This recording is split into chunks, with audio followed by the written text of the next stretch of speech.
Hoy vamos a ver el tema, ¿qué es el adulterio? Pero en la Biblia, no qué es lo que se imaginan los cristianos que no leen la Biblia y que se andan inventando como definiciones nuevas de adulterio. Vamos a ver qué es el adulterio bíblico realmente en la Biblia. Y también cuál sería la diferencia con la mera fornicación. Para que entiendan bien el tema, les recomiendo que primero vean todos los videos previos que ya hemos subido sobre la serie, todo sobre el matrimonio verdaderamente bíblico, que ahorita tienen en pantalla, y pueden pausar el video para que vean con calma el orden en que hemos ido viendo los temas, donde ya vimos claramente qué son las concubinas, la poligamia, la verdadera fornicación, el matrimonio civil, el matrimonio por la iglesia, el matrimonio verdaderamente bíblico, hacerse una sola carne, etcétera. Y les recuerdo que después de eso siguen los videos sobre divorcio, separación y recasamiento respectivamente. Y también les recuerdo que al final de todos estos videos vamos a empezar lives, para que ahí en vivo todos los que tienen dudas acerca de sus matrimonios, separaciones, hijos, familia, etcétera, puedan hacer sus preguntas en vivo y les vamos a administrar personalmente. No se los pierdan, estén pendientes de ellos. De hecho, también pueden hacer preguntas ahí en esos lives acerca de cualquier otra cosa de doctrina o cualquier ministración personal que requieran. Ahí les veo. Mientras tanto, vamos a ver primeramente en el inciso 1 de este tema, la definición de adulterio en el Antiguo Testamento. Y bueno, adulterio en el Antiguo Testamento era simplemente tener relaciones íntimas con una persona casada. Ya sea que siendo uno soltero tenga uno relaciones con una persona casada, o que tenga uno relaciones con una persona soltera, pero siendo uno mismo el que está casado, o que ambos sean casados de plano. Eso era el adulterio en el Antiguo Testamento. Ahora, ¿de dónde proviene esta palabra y este concepto? Bueno, punto 2, etimología. Adulterio proviene de las palabras hebreas naaf y niuf. Naaf es una raíz primaria que significa literalmente adulterar. Naaf es como un verbo, adulterar. Y niuf es como un sustantivo, adulterio. Y ahora veamos el inciso número 3, que es dónde y cómo se menciona el adulterio en la Biblia. Y bueno, la primera vez que se menciona el adulterio en la Biblia está en Éxodo 20:14, donde Dios nos dio los 10 mandamientos y nos dice, no cometerás adulterio. Y ya en otros pasajes de la Escritura, Dios mismo nos declara qué es lo que Él daba por adulterio. Por ejemplo, en Jeremías 29:23 dice Dios, porque hicieron maldad en el pueblo de Israel y cometieron adulterio con las mujeres de sus prójimos. O sea, que ahí Dios nos está aclarando que cometer adulterio era tener relaciones con los cónyuges del prójimo, con las personas casadas, pues. Y es necesario que recordemos en los videos previos a este sobre lo que era la permisión de la poligamia y el concubinato de parte de Dios, para que no nos vayamos a confundir acerca de qué casos eran adulterio y qué casos no en la Biblia. Así como qué casos eran fornicación y qué casos no. Por ejemplo, tener 2 o más esposas no era fornicación, ni tampoco se cometía adulterio contra ninguna de ellas, puesto que pues eran sus esposas. No era la esposa de otro. Y estaba permitido por Dios la poligamia además. No es que adulterio ahí consistía simplemente en tener relaciones con una segunda mujer, teniendo uno una esposa ya primeramente. No, sino que era adulterio y fornicación si se acostaban con otra mujer de las que no fueran sus esposas o su esposa cuando tenían una. Pero tener relaciones con varias mujeres que sí eran sus esposas o sus concubinas era permitido antes por Dios y no era fornicación ni adulterio. Un claro ejemplo de esto lo podemos ver con el rey David, el cual nunca cometió fornicación ni adulterio cuando se acostaba con alguna de sus múltiples esposas o concubinas, pero un día decidió tener relaciones con la esposa del prójimo, con Betsabé, mujer de Urías, y ahí se nota claramente la comisión de un adulterio. Incluso el Señor le reclama por boca del profeta Natán, cuando en 2 de Samuel 12:8 le dice, yo te di la casa de tu Señor y las mujeres de tu Señor en tu seno, y la casa de Israel y la casa de Judá. Y si esto hubiera sido poco, yo te habría añadido mucho más. ¿Por qué pues tuviste en poco la palabra de Jehová, haciendo lo malo delante de sus ojos? A Urías Heteo heriste a espada y tomaste por mujer a su mujer. Eso fue una clara comisión de adulterio en la Biblia. Ahora bien, vamos a ver entonces el inciso número 4. ¿Cuál era la penalización para el adulterio en el Antiguo Testamento? Y bueno, el adulterio se pagaba con la muerte por órdenes de Dios en la ley de Moisés.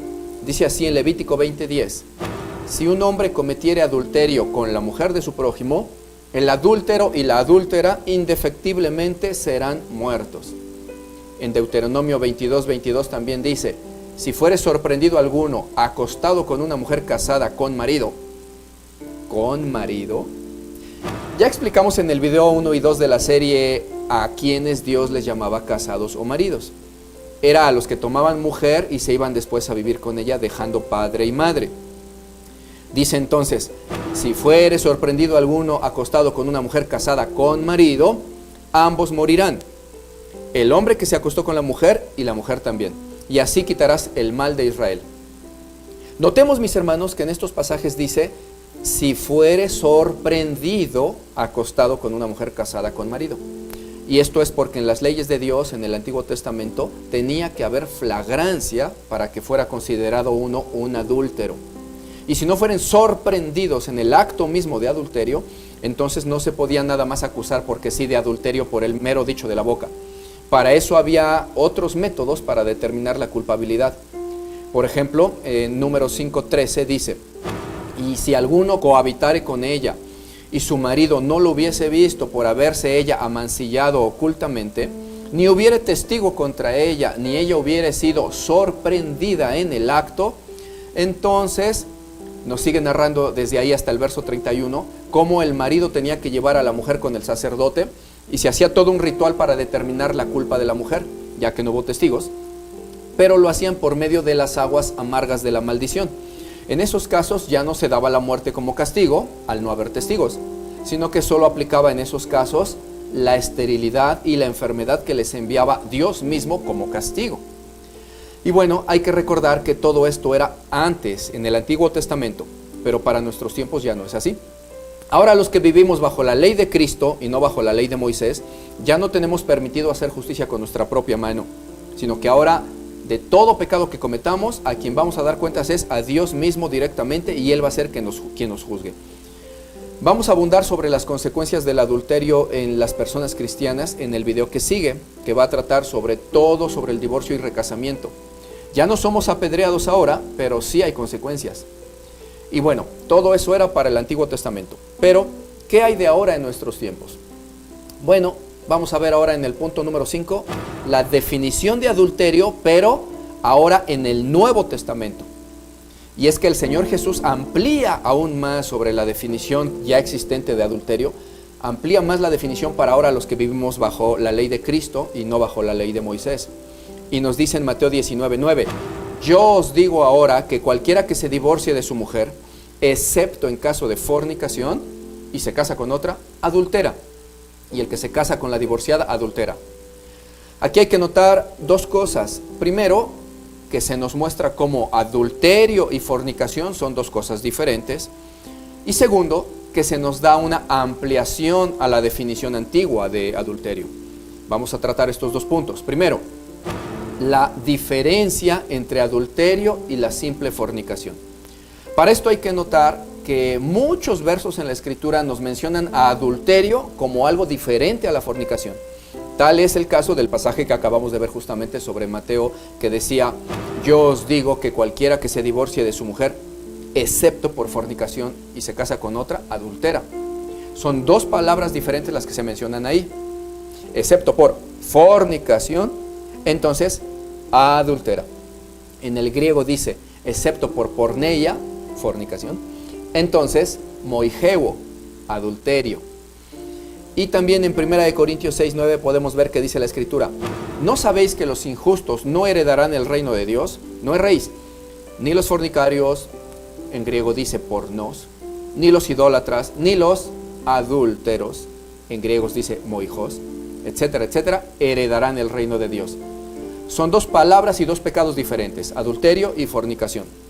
Y también lo podemos ver en Gálatas 5:19, donde dice, y manifiestas son las obras de la carne, que son adulterio, fornicación, inmundicia, lascivia, etc. Y también ahí se mencionan por separado las dos palabras y dos pecados diferentes, adulterio y fornicación. Ahora, ya vimos antes en el video pasado sobre qué es realmente la fornicación en la Biblia, que fornicación no es el hecho de no tener un acta civil con firma. Eso no es lo que la Biblia dice que sea fornicación, sino que eso es solo lo que algunos acusadores inventaron para condenar a matrimonios legítimos ante Dios, que se casaron a la manera meramente bíblica y que era tomando mujer y yéndose a vivir con ella para siempre, considerándola su esposa. Eso no es fornicación, pero muchos deciden llamar pecador y fornicario incluso a Dios mismo, porque Él fue el que dijo que así era como se deberían de hacer esposos las personas y cómo formaban un matrimonio, y eso no era fornicación. Vimos en ese video que fornicación es toda clase de relación íntima prohibida expresamente por Dios en la Biblia, tales como las relaciones entre parientes cercanos, o con animales, o con personas del mismo sexo, o con la pareja del prójimo, así como también el tener relaciones solo por placer y sin casarse. Pero, repetimos, casarse implica tanto con una firma civil, así como también en la forma bíblica, en donde las personas se unían para siempre sin firma, pero al final Dios les llamaba esposos. Pero si no forman una familia aparte para siempre llamarse esposos, entonces también esos estarían en fornicación. Y entonces, ¿cuál sería la diferencia con el adulterio? Bueno, adulterar es en sí ya una fornicación, porque al tener relaciones con una persona casada, está expresamente prohibido por Dios, entonces es una fornicación también. Pero, por ejemplo, a una fornicación con animales se le llama zoofilia, a una fornicación con hijos se le llama incesto. Bueno, pues a una fornicación con un prójimo casado, o que sea soltero, pero siendo uno el casado, se le llama adulterio. Entonces, todo el que comete el pecado de adulterio está cometiendo también el pecado de fornicación en automático. Pero no toda persona que comete fornicación estaría a fuerza cometiendo adulterio. Por ejemplo, el que fornica con solteros, siendo también soltero, pero que lo hace solo por placer, simplemente está fornicando, pero no está adulterando. De tal manera que al tener relaciones con el prójimo casado, se cometen dos pecados: fornicación y también adulterio. Esa es la diferencia.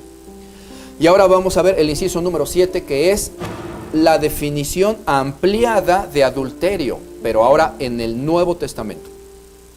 Veíamos entonces que ahí en Mateo 19:9 dijo el Señor: mas yo os digo que cualquiera que se divorcie de su mujer, excepto en causa de fornicación, y se casa con otra, adultera, y el que se casa con la divorciada, adultera. De tal manera que el Señor nos está ampliando la definición de adulterio para el nuevo pacto, porque ahora ya no sería solamente tener relaciones con una persona casada, sino que ahora lo amplía a también divorciarse y volverse a casar, excepto, claro, en los casos en que haya habido fornicación como causal de ese divorcio, cosa de lo cual vamos a hablar de manera más específica y amplia en el siguiente video, que trata sobre divorcio, recasamiento y separación. Ahí vamos a abundar sobre cómo son esas causas de fornicación y a qué se refiere el Señor Jesús, para que no vaya nadie a tener tropiezo queriéndole llamar a cualquier cosita una causa de fornicación. Ahí lo vamos a explicar, porque muchas personas, haciéndose llamar cristianos, piensan que se pueden separar por cualquier causa que ellos creen justificable, pero que en realidad son causas que Dios no permite. Y luego, pensando que ya son libres, se vuelven a casar, y el Señor Jesús dice: pues no, aún están casados, y si tienen otra pareja, lo que estarían haciendo con ella sería adulterar. Ya hablaremos de esto en el siguiente video, que será sobre divorcio y recasamiento. Pero mientras tanto, vamos a ver entonces, ya con la ampliación que dejó el Señor Jesús, cómo quedaría la definición completa de adulterio en el Nuevo Testamento para nosotros que vivimos bajo la gracia. Adulterio sería entonces tanto las relaciones íntimas entre una persona casada y una persona soltera, o ambas teniendo sus respectivos cónyuges. Así como también adulterio es que alguien se divorcie de su cónyuge sin haber sido la causa una fornicación del tal y se case con otra persona. Ambas cosas son adulterio en el pacto de la gracia para nosotros los cristianos. Y como podemos ver, mis amados hermanos, en sí no hay mucha problemática en cuanto a saber qué es el adulterio. El problema viene cuando los hombres que se hacen llamar ministros y quienes muchas veces les encanta torcer la palabra de Dios, se inventan mandamientos y pecados para llamar a todo mundo pecador, diciéndoles cosas tales como que si antes de llegar a Cristo estuvieron casados y se divorciaron, ahora ya nunca más se podrán casar porque estarían en adulterio. Y que tienen que volver incluso con su antigua pareja, la primera, ignorando que todo pecado pasado Cristo lo limpió. Pero para ellos no fue así. Y le siguen llamando pecadores y adúlteros a quienes Cristo ya limpió y ya perdonó y santificó por completo. Todo eso en realidad corresponde más al tema divorcio, separación y recasamiento, que vamos a subir en unos días. Pero mientras tanto, mi amado hermano, esto es lo que debemos de saber sobre el adulterio como teoría. Ya veremos después ejemplos en los que la gente se puede confundir pensando que está en adulterio cuando en realidad no es así. O cuando la gente cree que está viviendo bien delante de Dios cuando en realidad está en adulterio flagrante delante de Dios. No te pierdas los siguientes videos, mi hermano, ni te vayas a perder tampoco los lives que vamos a hacer al término de los videos de esta serie sobre matrimonio, donde vamos a contestar en vivo a todos los que estén entrando a esos lives acerca de sus situaciones específicas de vida que estén viviendo y de sus problemáticas matrimoniales. Todo eso lo vamos a ministrar en vivo, no se lo pierdan. Mientras tanto, yo me despido. No olvides compartir y darle like al video para contrarrestar a las falsas doctrinas que están poniendo tropiezo a los hermanos. Te mando un abrazo, Dios te bendiga. Soy tu hermano, el pastor Martín Bonilla, y estás en la Biblia, dice así.